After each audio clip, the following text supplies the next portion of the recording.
What's the worst job you've ever had? I sprinkled mud onto potatoes that had already been washed so they'd look freshly dug when they hit the supermarket. Most depressing holiday job I've ever had. There are some terrible jobs on here, but this is so brilliantly, horribly futile, incomprehensibly pointless. I spent a week working the business end of the MECSEP 2000, the actual name of the machine is repressed deep down inside me, which was a grinding horror that separated tiny scraps of chicken meat from splinters of bone. The chicken was delivered in frozen 10-kilogram blocks. Me and 3 or 4 other chosen ones had the task of breaking up the gore block with a chisel and feeding it into the mechanical maw. One day, one of our blocks consisted entirely of wishbones. Thousands of them.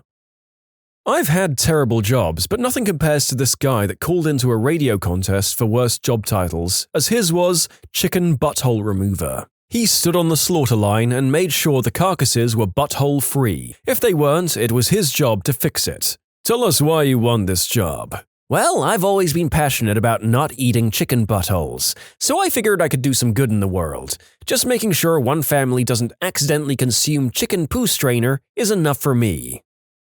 Dancing bear. I was a waiter at a kids' restaurant which had a bear as its mascot. The new guy had to be the bear on their first day, which meant putting on a massive bear costume over our waiter's uniform, including a huge fur head that you could barely see out of. You were then led around the place to wave at the parents and play with the kids once per hour. If you spoke, you were fired, as some of these kids were return customers who would recognize the waiter's voice. Wanting to impress my boss, I really hammed it up. I danced, I gestured, I goofed around, I sat on a mother's lap, I ruffled a father's hair while he growled, "Get off me or I'll stab you." The boss loved it so much that he made me be the bear every day that I worked there. Which would be great, except that it was August and so hot that the restaurant's aircon broke. The bear suit hadn't been washed in the history of the restaurant, so served as a memorial to the sweat of 100 fallen waiters. Little kids would run headfirst at the bear and headbutt my family jewels with depressing regularity, and all it earned me was the disgust of my wait team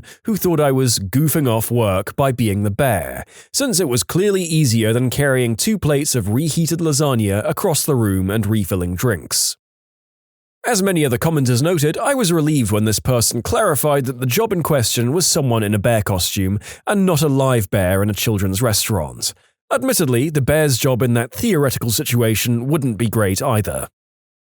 Cutting fancy glass for use in mosaics. A glass cutter is basically a pen with a small metal wheel at one end and a metal ball on the other. Fancy glass is thick, heavy, expensive, and sharp. The weight, thickness, and texture changes drastically. One might be a 3 cm smooth green glass sheet, and the next might be a textured 5 cm piece of orange. There is no training, and glass dust is a thing. My fingertips were swollen with tiny shards of glass, and I broke much more glass than I was worth. It was a short gig. I just can't fathom why someone would do a task like that without at least considering wearing some kind of protective glove. Kinda reminds me of a task I used to do when I worked in some labs. We used an oxyhydrogen torch on a stand to cut or seal quartz vials. They came as a straw, and you'd cut it in half, closing each half on one end when forming the cut. Then we'd fill them with organic sample material, often powdered hair or toenails, and then use the torch and a weak vacuum to seal the open end with the sample inside.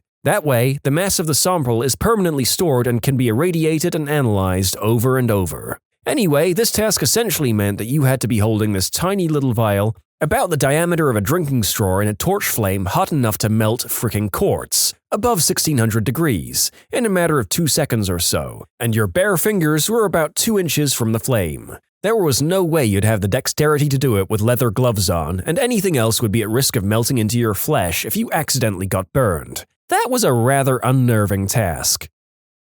My worst was probably for a moving company. Everyone dreads moving day, and for me, that was every day. I liked it. New houses with new challenges and new people to charm out of tip money every day. I also got a nice workout. It was the illiterate morons I had to work with and scamming bosses that got me out of it.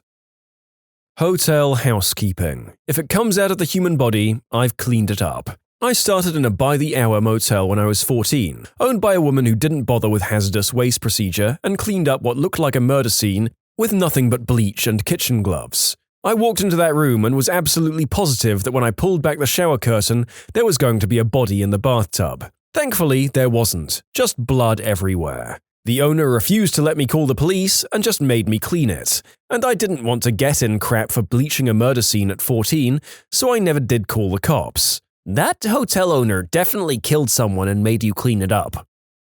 Picking mangoes in Australia. Many people are unaware that if you snap the stalk on a mango, poisonous sap flies out, which makes you blister quite dramatically. Also the best job because of the beautiful scenery. Australia, where even the fruit can kill ya.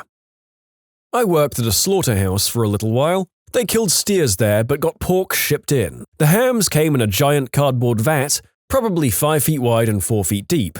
They were heavily waxed on the inside to make them waterproof and had steel banding running around the outside, kind of like an old keg or barrel. Once we fished out most of the hams and trimmed them, there was always a couple of feet of blood at the bottom. As the new guy, it was my job to dangle over the edge with a meat hook in one hand, fishing out the remaining hams and scraps. Usually, it was about an hour in shoulder-deep blood with your face next to the surface.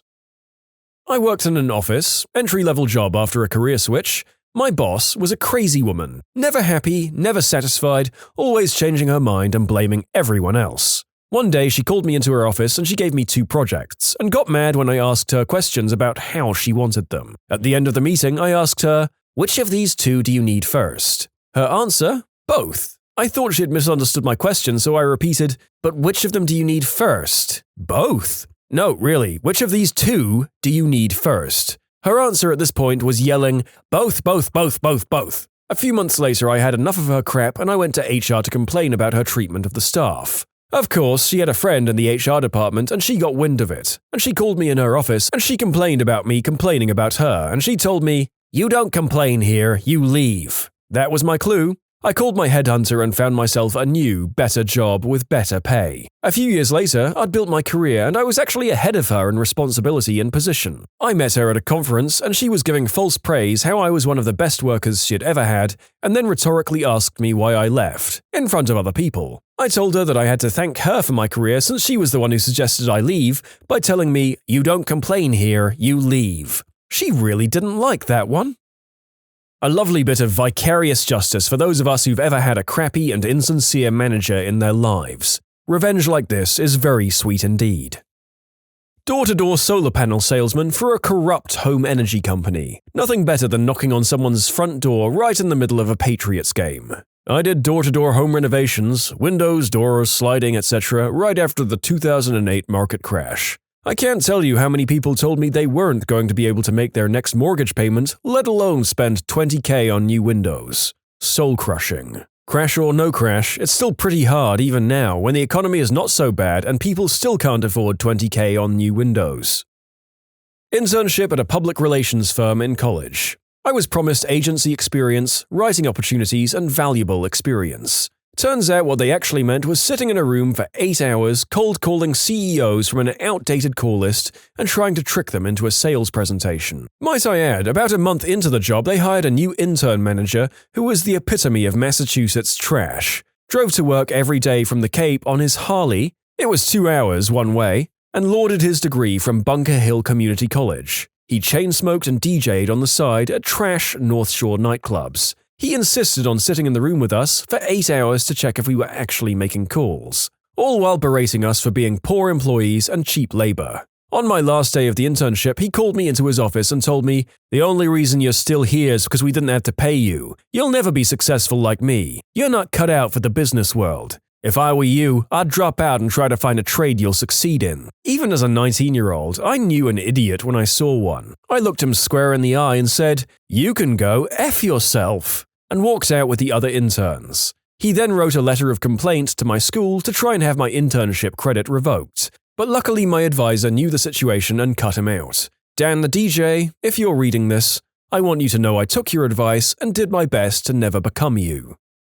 Being poor means being willing to do effed up things for tiny bits of money, so I've had more sucky jobs than I can count. But the one that stands out the most is door-to-door political fundraising and canvassing. This was back in the early 90s. The way it worked was that you had a clipboard, a pen, petition, and some envelopes. The whole crew would meet at the office and then pile into the 15-passenger vans. The supervisor would drive us out to a territory, or turf, anywhere from 10 minutes to 2 hours away from the office. Then they would divide us into pairs and give each pair of canvassers a map marked with the pair's assigned turf. If I recall correctly, we started knocking on doors around 3 or 4 p.m. and kept it up until 8 p.m. In that time, we were supposed to knock on people's doors and talk to them about whatever issue we were working on at that point. When I did my brief stint, it was nursing home reform legislation. Then we were supposed to get the occupant to sign our petition and make a contribution, preferably a check or charge on the spot. Our nightly quota was $120 per person. If you think that people hate having telemarketers call their houses at dinner time to ask them for money,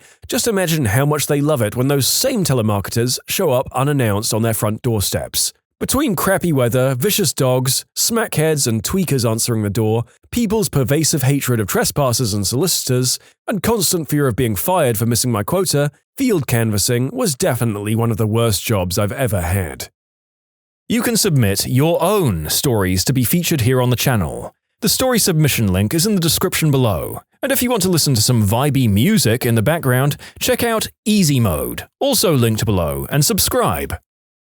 I worked at a used car lot for about a month my first summer home from college. Pay was decent and under the table. The summer of 2001, I was getting paid $15 an hour, which was awesome for a college kid looking to save up for beer money in the fall. I was the lot boy and prepped the cars that were sold, charged up the batteries on the ones that had been sitting for a while, and picked up lunch for the sales team. Overall, it wasn't bad, but the work was tedious in the sun, and the people that I worked with were odd. Sales guy 1. When he wasn't selling used cars, he was a bouncer or door guy at a third-rate adult club. He would borrow our high-end SUVs to drive escorts on the weekends.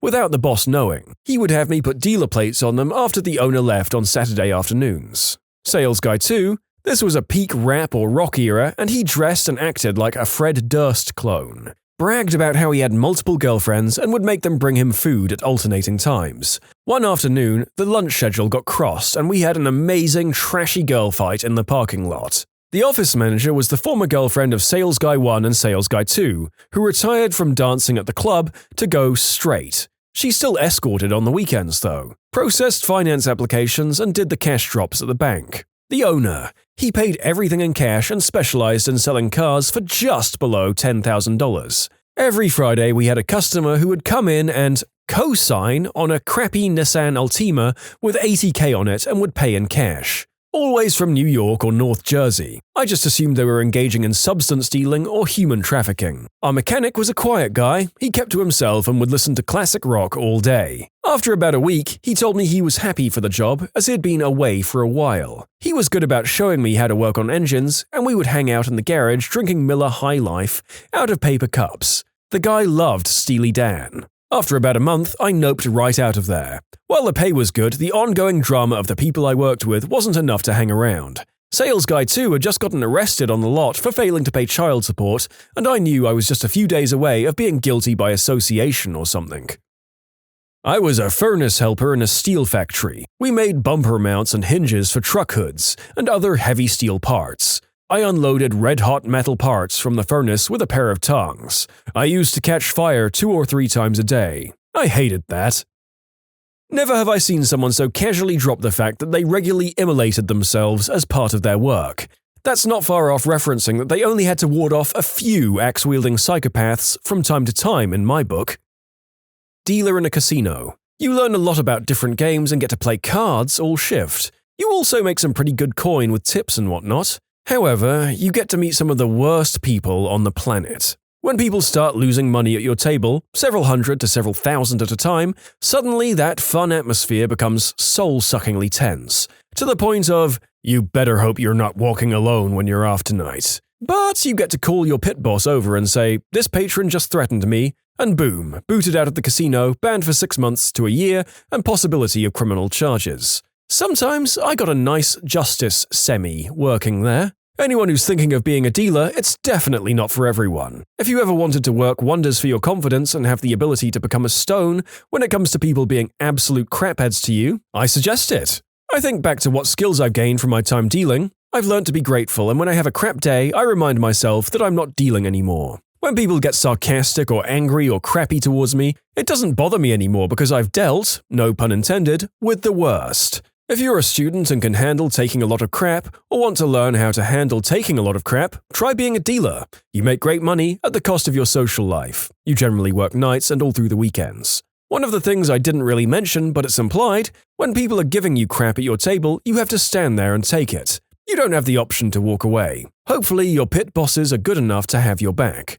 I'm a dealer at a smaller casino, and it's the most soul-sucking job I've ever done. You see the worst in everyone, because, let's be honest, no one is ever a winner in the long-run gambling. At least your pit bosses actually throw people out for threatening dealers. Ours walk the other way or act like they don't hear the guy screaming and calling the female dealer a working girl or the C word. I collected baby batter from chickens for artificial insemination. You have to, help get them off. Not my job. I just walk into the room and the frickers immediately begin to expel the white gold. We then have to rush them and get the collection vial in place quickly or the day's worth of product was lost. So much stuff on my gloves. Ugh. Worked for the UMG straight out of high school processing CD orders. It was still a thing back then. I was 17 and the only guy in the office, working with nothing but 40-plus-year-old women. Sweet Christ, the raunchiest conversations that led to me discovering the definition of TMI. The work was fine, just data entry, and they had a massive backlog when I arrived. In the first week, I cleared it all out, and no one in the office had anything to do, including myself. I couldn't browse the web. I brought a book into the office and was reading it, and got yelled at by my supervisor for it. I explained that I had nothing to do, and sitting around staring at nothing for 8 hours a day was torture. What about our backlog? It's gone. That can't be true. Well, go and check for yourself. They came back. Well, okay, if you have nothing to do, come and talk to me. After a week of coming to them every hour on the hour asking for something to do, and them saying they had nothing, they yelled at me again for bugging them. They eventually fired me for refusing to come in 10 minutes prior to my scheduled time, unpaid, and logging into the phones. There was nothing going on, and I sure as crap wasn't going to sit around doing nothing for one more minute than I had to, much less unpaid. A close second was many years later, I was brought into packaged software for a company that had bought another company. Get it up to their standards, make sure it's installed silently, etc. They didn't have a place for me to sit, so they put me in an unheated warehouse. In the winter. With massive bay doors that opened up 4 to 6 times a day for deliveries. After working there for a month, I still didn't even have a computer to work on. At the end of that month, I got a computer, but there was nothing for me to do still. It took me a week to track down my manager after this point, and he said that they wouldn't have work for me for a few more months. Aren't you lucky? You get to do nothing and collect a paycheck, he said to me. Yeah, real lucky. Then they brought on another guy for some reason to do the same job. We were both incredibly confused, to say the least. After another month and having to read about 24 books, I just stopped showing up, submitted my time and checked my email every day to see if there was any work to do, as well as sending weekly emails asking if there were any tasks coming my way soon to my manager. Finally, after 2 months, they caught on and let me go. I didn't feel bad about it in the slightest. I can't believe roofing isn't on here. That is the absolute freaking worst. Pretty much like being a human egg on a griddle all day with a side order of heaving shingles around and trying not to fall and break your neck. I was a cashew flicker at a candy factory. Literally, I flicked the bad cashews off a conveyor belt. Managed a local restaurant, worked 10 to 12-hour days, often with closing and leaving at 1 a.m., only to be back to open at 8 a.m. 6 days a week with an 8 a.m. meeting on my only one full day off.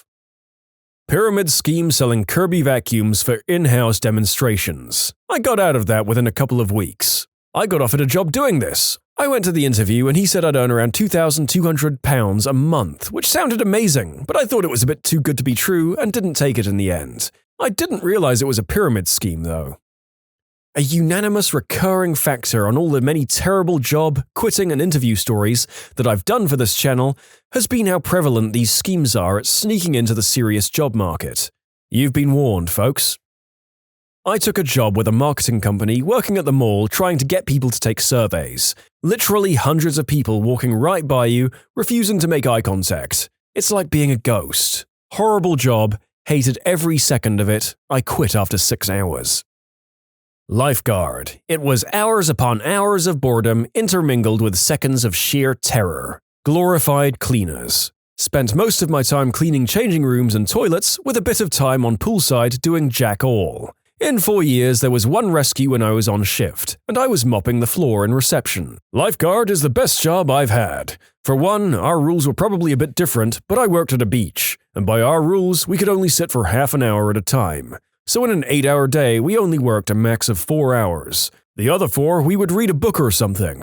Also, as a lifeguard, you could check out hot women and not be seen as a creep. I didn't actually take the job, but it would have been the worst by far. I applied for a position in an industrial bakery as a sanitation technician. As advertised, the job would entail disassembling, cleaning, and reassembling equipment. But when I showed up for my interview, really an informal orientation, the nice lady told me I would actually be standing at one end of a conveyor belt and given one simple task: to pick up trays of bread coming off the conveyor belt, rotate them 90 degrees, and place them on a different belt, for the entire duration of my 12-hour overnight shift. It would have nearly doubled my pay, but I just couldn't do it. I put my little hat back on and went back to rolling burritos. Even in the darkest, most horrible, open-to-close days of my time at the burrito restaurant, I would console myself with the thought of that job and how much worse things could be. When you subscribe, make sure to hit the bell to turn on notifications.